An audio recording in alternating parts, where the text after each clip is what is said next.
Doo-doo-doo-ba, doo-doo-doo-ba, doo-doo-doo-ba-ba-ba.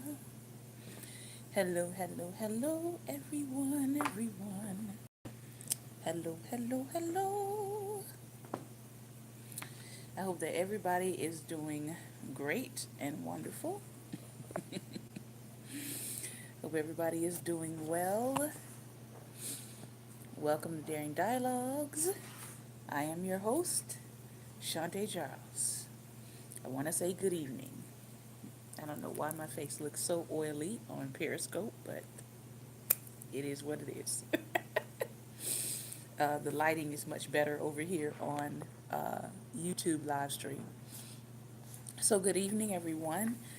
Again, I hope that everybody has been having a great and wonderful day. Let me first start out by saying um, we will return with Daring Dialogues on next week after Labor Day. So that means that I will not be on for the rest of the week um, because where I am and the schedule that we might be on, I'm not going to be able to predict or tell you when exactly I can come on and do the broadcast. So rather than having you wait to try to figure out when I'm going to come on, we will suspend broadcasts and then we will return next week on September 4th, the Tuesday after Labor Day. We are hosting again a major event on Monday on Labor Day, and we're going to try to live stream some of it if at all possible. Again, depending on the signal that we get while we're outdoors, will determine whether or not we can fully live stream. But if we don't fully live stream, we will try to give you parts of the ministry that is happening on the grounds there um, on Monday evening. I will also, um, we're still trying to figure out if I will be on Sunday. There's a chance that I won't be on Sunday, but again, Daring Dialogues will resume Tuesday of next week fully. Okay? So I'm just trying to give you all a heads up as to what the weekend is going to be like. Sunday, again, depending on our schedule, we may or may not be able to go online on Sunday morning. Um, and Monday, we're going to try to live stream some of what we do for the Labor Day worship event. We may not be able to live stream fully the 3 hours, but we will try to live stream some of that on Monday night. And then Tuesday, we will definitely be back on um, for the broadcast. All right. So that is my schedule for the next couple of days. We are here in a very beautiful city here in Virginia. We are ministering to um, our Latino brothers and sisters, and we are currently at an undisclosed location, but all is well. I'll put it that way. All is well. If you want to know where I am, in the middle of our ministry to Latina brothers and sisters, you can follow me on Instagram because I am posting some things there. But it's been amazing. So we've had a wonderful all day, pretty much, of ministry with them and our brothers and sisters from Peru, from Ecuador, and just really get an opportunity to minister to them about the conditions of the United States and what the conditions are like for Black Americans right now. So it's been a very good conversation that we've been having, and we're actually going to be continuing that conversation this evening. So let us get into today's subject. It is Wednesday, and we are on our relationship series, and today we are back in the book Labor of Love by Mara Wagle. We're only reading from the Labor of Love today, so I don't believe that we're going to take the whole hour. My goal is for us to complete the subject of freedom.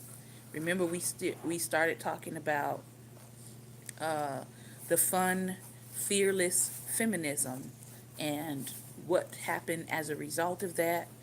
And then we're going to talk about what came after Playboy and what came after Cosmo. And then hopefully we'll get into chapter 7, the beginning of chapter 7, which is talking about niches. Niches. All right. So, hope everybody's been having a great day. Please put some hearts on the screen if you can see and hear me clearly. If you can see and hear me clearly, you can go ahead and put some hearts on the screen as we begin. Here we go. If fun, fearless feminism failed to address the concerns of so many women, then what explains its success? It was market friendly. This brand of feminism can be used to sell almost anything. During the 1960s and 70s, Virginia Slims turned feminism into an advertising slogan. You've come a long way, baby, meant you have come far enough to be able to buy the gender you were assigned at birth back in the form of special cigarettes for yourself. Companies fell over themselves to capture the earnings of the fun, fearless female. They sold her back her labor as liberation. Today we can thank them for ads that brand everything from pens to dildos to political candidates who oppose reproductive rights as empowered. Cosmopolitan continues to speak as if having choices were the same thing as having power. Its signature feature is the list. Every single issue lists dozens of ways that you can please your man, as we saw when I showed you all the latest magazine that Cosmo put out. It had those lists right on the front cover. That the same tips show up, worded slightly different each month, should tip us off that our choices may not be as infinite as the constant updates imply, and that they may have less to do with fulfilling our needs than with fulfilling those of the magazine to sell issues. Read one, and you will find that there are fewer choices than the cover led you to believe. Almost invariably, many are rewardings of the last month's choices. At least 3 will involve applying pressure to the prostate. Most important, your pleasure rarely makes the list. Cosmo not infrequently lists as one of the main reasons to enjoy sex the fact that men like women who like having it. Brown was progressive in her positivity about sex, but she did not challenge a view of the world in which women were there to offer recreation to men. Part of the ways they were supposed to make things easy was by performing the familiar role of the woman as object. Brown did not call the power structures that enforced sexism into question. On the contrary, she directly told her readers that it was morally imperative as well as professionally strategic to accept these structures and work them to her advantage. Quote, I don't feel there's any justifiable cause to criticize a boss ever, she declared in Sex in the Office, her book. You must love him like crazy. Denying love and devotion to a good boss who spends 8 hours a day with you would be like a yellow-breasted mother swamp finch denying worms to her yellow-breasted swamp finch babies. The opening pages of Sex and the Single Girl belie that although Brown encourages her readers to revel in their sexual freedoms, these freedoms do not make them independent. The book begins with a boast. I married for the first time at 37, she writes. It could be construed as something of a miracle considering how old I was and how eligible he was. She goes on to tell us that her husband is a successful Hollywood producer and that she herself did not start out with any unfair advantages. She was not unusually pretty and did not grow up with money. She did not go to college. But I don't think it's a miracle that I married my husband. I think I deserve him, she writes. For 17 years, I worked hard to become the kind of woman who might interest him, she explains. Before we embark on the adventure of single girlhood with her as our guide, she wants us to know why we should trust her. In the end, she did get her prince. Given the choice between housework and working like a son of a bee, it becomes easy to understand why a young woman might say, forget it, toss her Valium and soy lecithin and head for the West Coast. The second version of the sexual revolution was more radical than the one that Playboy and Cosmo developed. The hippies of the 1960s were not the first Americans to call themselves free lovers. The country has a long history of countercultural movements gathering forces beneath that banner. The white abolitionist Frances Wright established its first free love commune in 1825. She invited free slaves and abolitionists to live and work together in a community that had no marriage and no expectation of monogamy. Many 19th century Marxists, anarchists, and feminists denounced marriage as a form of sexual slavery or prostitution.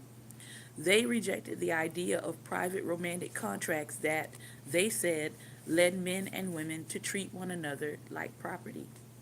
These critics recognized the fundamental inequality on which marriage rested, economic conventions and divorce laws that heavily favored men at the time.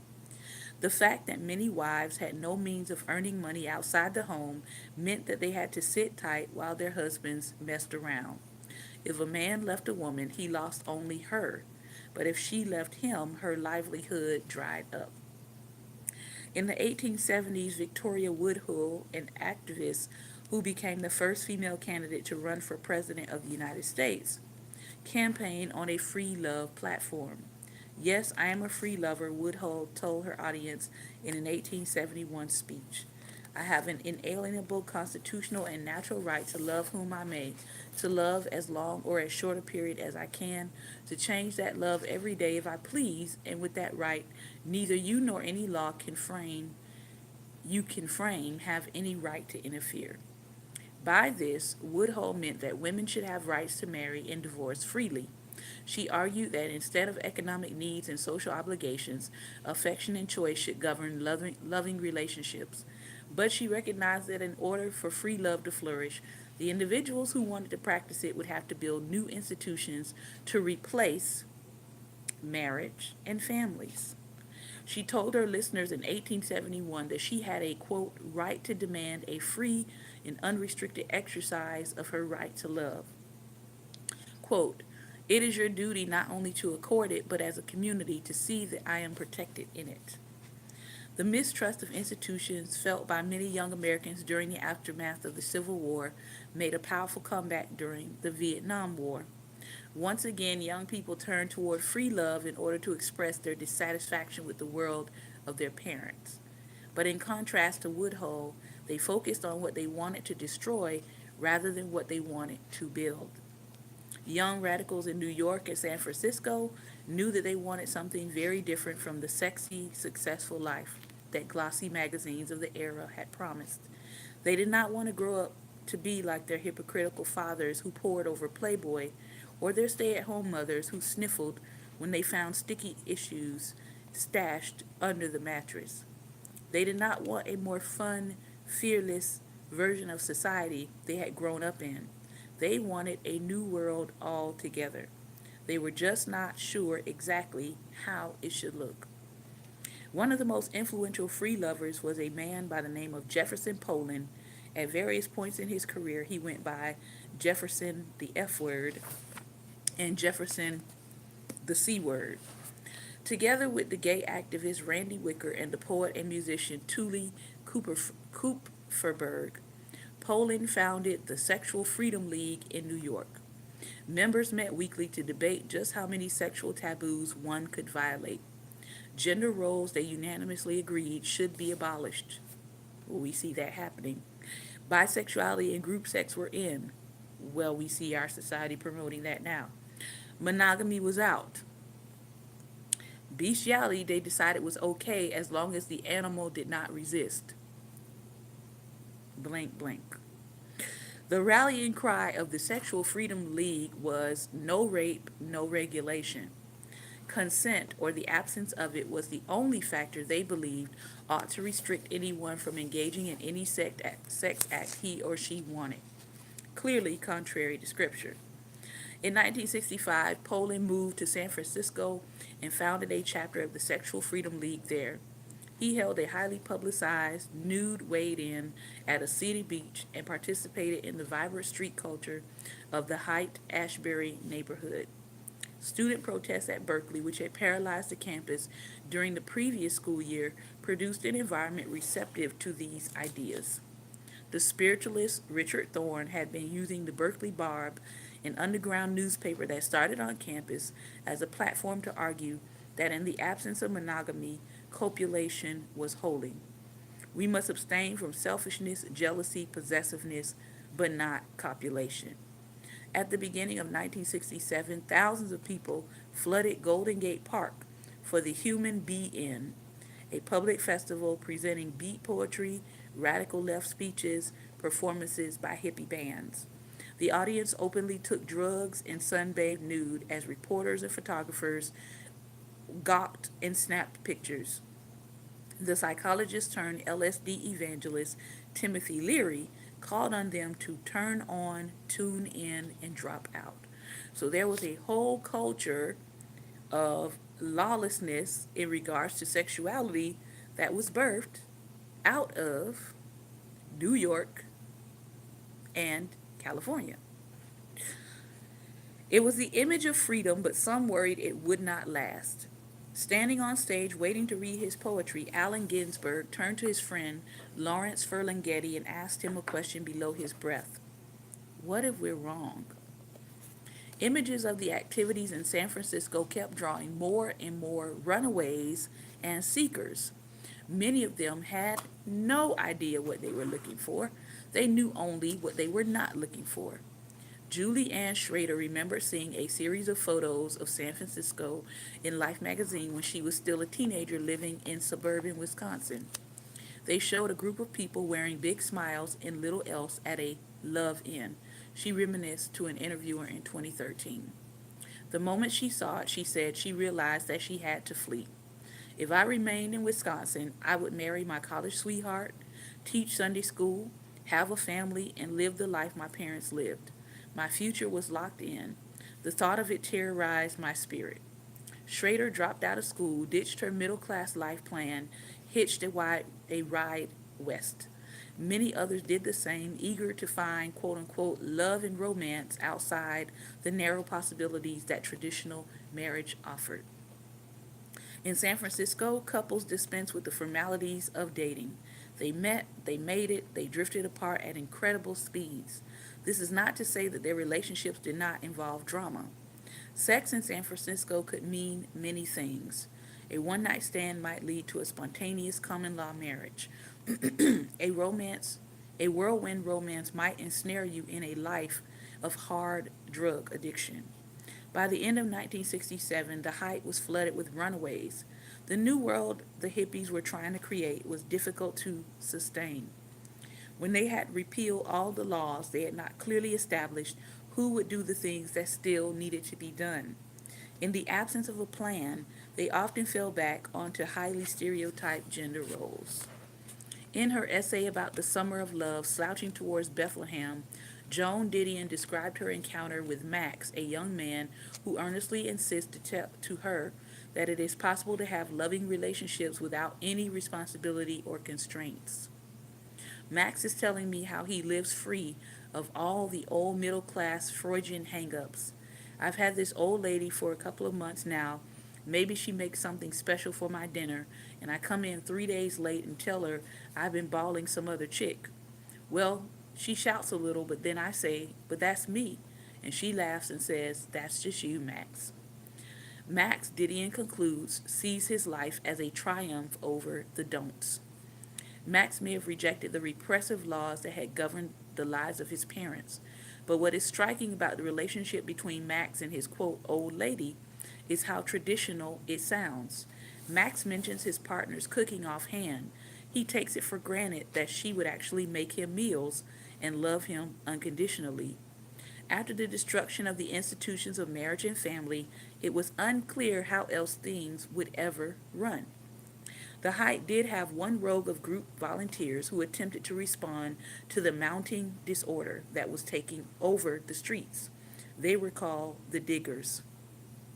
The core members of this semi anonymous group of artists and radicals had met performing in San Francisco mime troupes. Their guiding star was the concept of free. With a doctor named David Smith, the group established Haight Asbury Free Clinic, which treated, listen, which treated the result of all of this free love, which was the rampant spread of venereal diseases and drug related illnesses. They founded a free store full of donated goods that anyone was allowed to take. They staged several eat ins, serving free meals to runaways and municipal employees. They supported free street concerts by Big Brother and the Grateful Dead. They protested every for profit commercialized music event. Suckers buy what lovers get for free, their protest signs declared. It's yours. You want to dance? Dance in the street. The greatest ambition of the Diggers had been to teach by personal example. The actor Peter Coyote, one of the founding members of the group, later explained their philosophy. Our hope was that if we were skillful enough in creating concrete examples of existence as free people, the example would be infectious. Yet, this process did not take place quite as spontaneously as they expected. Gathering clothes for the free store, cooking and distributing food, it all got to be a drag. And so, while the men planned spectacles to draw attention to the group, the women found themselves doing the grunt work in order to keep things going. They woke up at 5 in the morning, got the truck running, stole or charmed meat and vegetables from grocers, cooked up hearty stews, lugged them steaming out to the panhandle in massive steel milk containers, and ladled them out. Susan Keese, one of the female diggers, later helped found the Black Bear Commune north of San Francisco. She recalled what it took to keep the philosophy of free going. We would go collect free food from the San Francisco produce market a couple of days per week, she told a reporter in 2007. The guys at the market would give us food because of how we looked. We traded on that. It turned out that free was not free. Like charity girls of the 1890s and the 1900s, these activists had to flirt for food. Once they had it, then they had to hand it over to their boyfriends and strangers. The ethos that the Diggers promoted depended on being able to take advantage of female work. Even the most politically radical men often sought traditional romantic relationships. In her autobiography, the activist and scholar Angela Davis expressed frustration and exhaustion at the sexism that she encountered while organizing with the Black Panther Party. I was criticized very heavily, especially by the male members, for doing, quote, a man's job. Women should not play leadership roles, they said. A woman was supposed to inspire her man and educate his children. The activist and writer Toni Cade Bambara reported that the men she worked with in the Panthers justified their disregard for the concerns of female members by appealing to their shared ambitions to win racial justice. Let me tell you, there's another group that is doing the exact same thing in terms of this concept. There's several streams of them. I won't say all of them, but there's several streams of them, and they're called Hebrew Israelites. There's a video going around on Facebook of a group of I don't know, maybe a couple hundred men, maybe 1,000 men, and they're all dressed in purple and gold, and they look very orderly and organized and unified. But if you go dig into their philosophy, they are very sexist. All right? They are. And they do have this notion of disregarding females by appealing to their shared ambitions to win racial justice. One of the things that the Lord told me the other day, He said, you need to investigate before you congratulate, because everything that appears to be unified is not necessarily God designed or God ordained or God approved. Look at the Tower of Babel. Yes, they were unified. God said, look at them, they're unified. There's not anything that's impossible for them to accomplish because of their unity, but it was not a unity that was based out of giving glory to God. So, yes, I can be excited when I see black men come together and they're unified in their uniform, but I also need to investigate what are they unifying around and why are they uniform. And as a matter of fact, someone actually did a little bit of research on them, and there was a picture up that showed their garment, and then it compared their garment to the garment that is used in secret societies. And they basically kind of made the comparison, that what they're doing is almost kind of a semi imitation of what you would see in a secret society formation. So again, people have to kind of be careful in terms of just congratulating unity, right? We have to make sure that what we are congratulating is something that God is actually backing and endorsing. She says, invariably, I hear from some dude that black women must be supportive and patient so that black men can regain their manhood, she recalled. So the it goes on. It made sense that many of the dudes Bambara worked with felt unmanned by the legacy of slavery. Systematic racism harshly punished black men for any show of sexuality and made it almost impossible for them to earn a living wage. I'm going to say that one more time because there is this other section of black femaleness that says, well, if he's not making X, Y, and Z, then I don't have time for him. He's not a real man. Let me read that one more time for you from a Jewish female telling you the truth. All right? One more time. Systematic racism harshly punishes black men for showing any kind of sexuality and makes it almost impossible for them to earn a living wage. Now, why would it do that? Well, if you don't earn a living wage, then you're seen as less of a man within your people group, with your complement, which is the female. And then if you are seen as less than because you cannot earn a living wage, then guess what? She does not want to partner with you. So there is an agenda behind black males in our country, especially, being repressed and suppressed from their ability to earn a living wage. In the which I would say, start your own company. That's what I would say to that. Still, the fact was that the macho culture of the Black Panthers told its female members that they had to put their desires and aspirations second. Like the female diggers and like Max's quote unquote old lady, they should work and wait. The Black Power leader Stokely Carmichael famously dissed the sisters who were trying to assist his cause. In 1964, he heard about a position paper that female volunteers were circulating about the role of women in the Student Nonviolent Coordinating Committee, the civil rights organization he would later lead. What is the position of women in the SNCC? Carmichael joked. The position of women in SNCC is prone. Many hippie chicks ended up paying for, quote, free with more than shopping and washing dishes.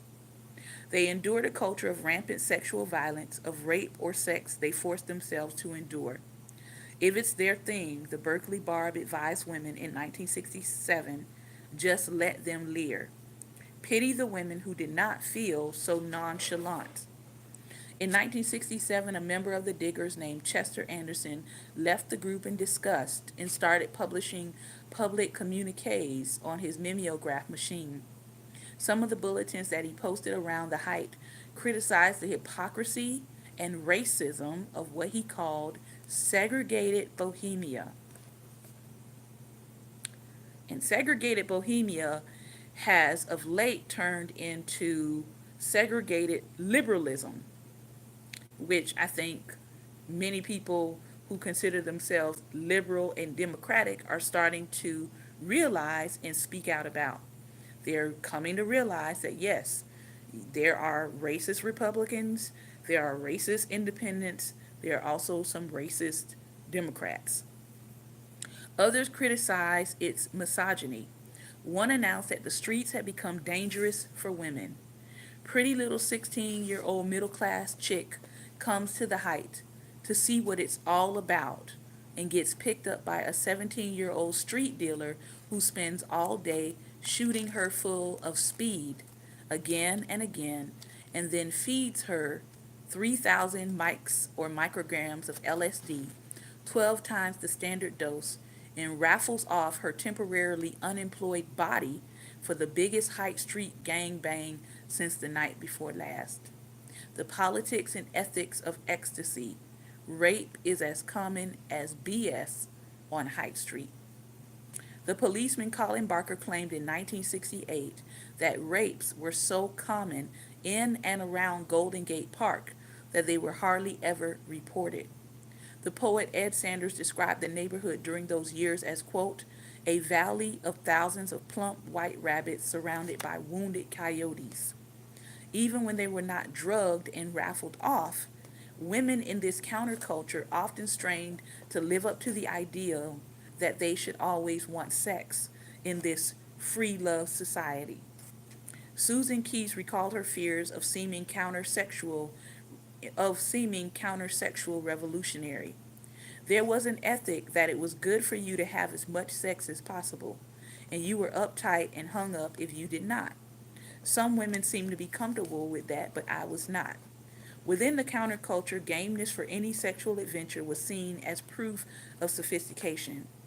Women felt enormous pressure to act on this principle of free love, even when their desires told them to act otherwise.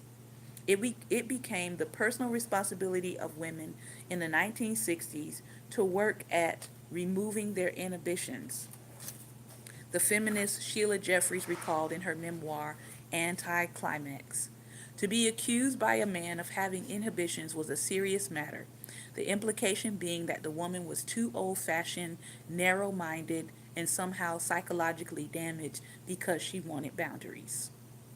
According to this logic, psychological health meant having to embrace a form of sexuality much like the one that Playboy purveyed. That is, sex understood strictly as only physical pleasure without becoming emotionally involved, without dealing with the soul and the ties that are involved, without dealing with the spiritual ramifications of what you were doing. The sexual revolution did not encourage many women to do what they wanted, when they wanted, despite any cultural inhibitions they inherited. The sexual revolution actually encouraged women to become slaves to the men who didn't want boundaries.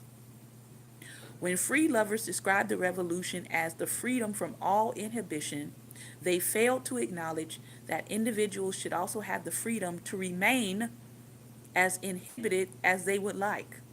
They should also have the freedom to put up boundaries when they wanted to. Most of us feel inhibited when we feel unsafe. Many of us feel inhibited when we are with strangers. We may suddenly rediscover inhibitions and hang-ups after losing trust or interest in a partner. Like Jeffries, many women in the counterculture struggled to overcome creeping sensations of reluctance and fear. Often they had good reasons to feel them. A woman was far more likely to experience sexual violence than her male counterpart in these free love communes and societies. If a pregnancy or a sexually transmitted infection resulted, she would almost always suffer worse consequences than the male who had caused it. The Summer of Love took place 5 years before she could legally seek an abortion. Advocates of free love proposed to remove the obstacles that convention put in the way of the free exchange of affection. Yet in some cases, rather than liberating sex, sexual revolutionaries seemed to take it from people who were most vulnerable to being exploited. So really, what this sexual revolution movement produced was a whole bunch of exploitation of people. Despite the great hopes that this era had placed on freedom, it could not bring the utopia that some had hoped for. In an unequal society, being freed from formal legal restrictions will not immediately make individuals equally free to pursue their ambitions, especially when your ambitions encroach on someone else's freedom to be free of you. Excuse me. Freedom to start a business, for example, is not much use if you have no startup capital. Freedom without food may mean only freedom to starve.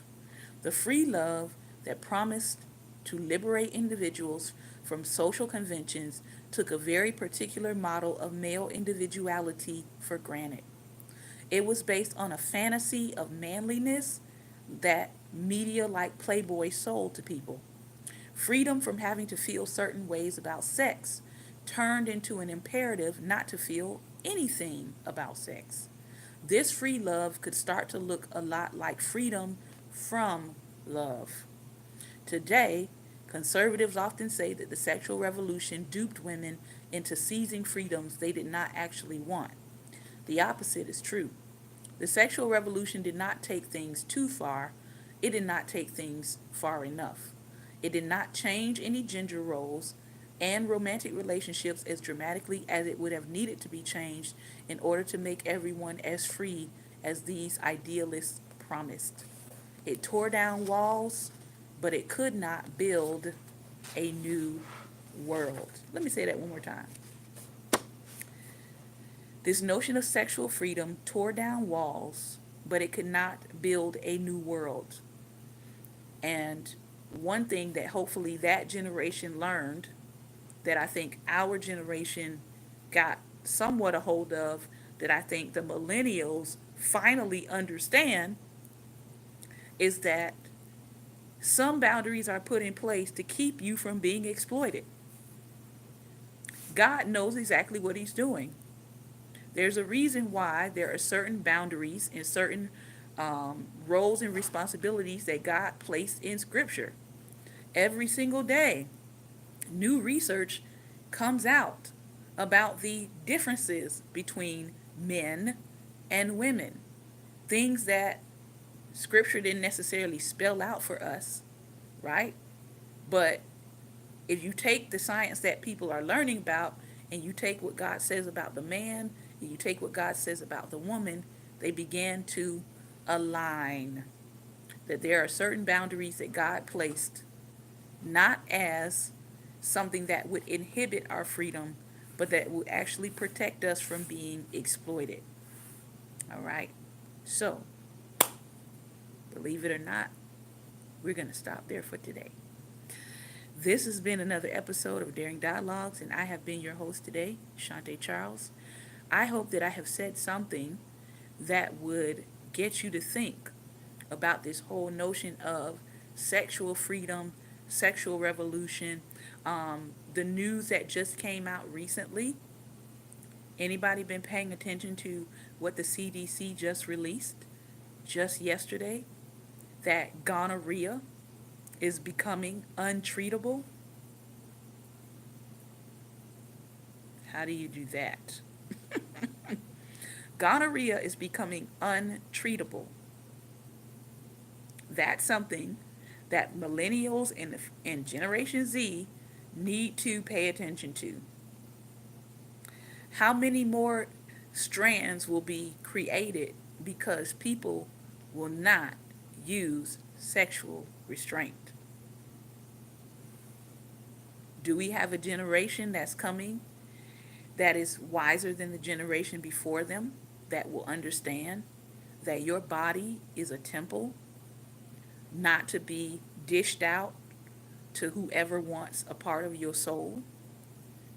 Do we have a generation that is ready to come back and realize that, hey, I am more than the sum of my physical parts, and I don't need to have all of these encounters in order to feel valuable, in order to know that I am valuable in God's eyes, that I should value myself enough to not be treated like a piece of meat on the meat market?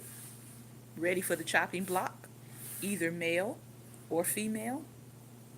I believe that generation is here. And so think about that. Think about that. This has been another episode of Daring Dialogues. I have been your host today. Remember, light is the most daring opposition to darkness, so please go out today and be light. All right.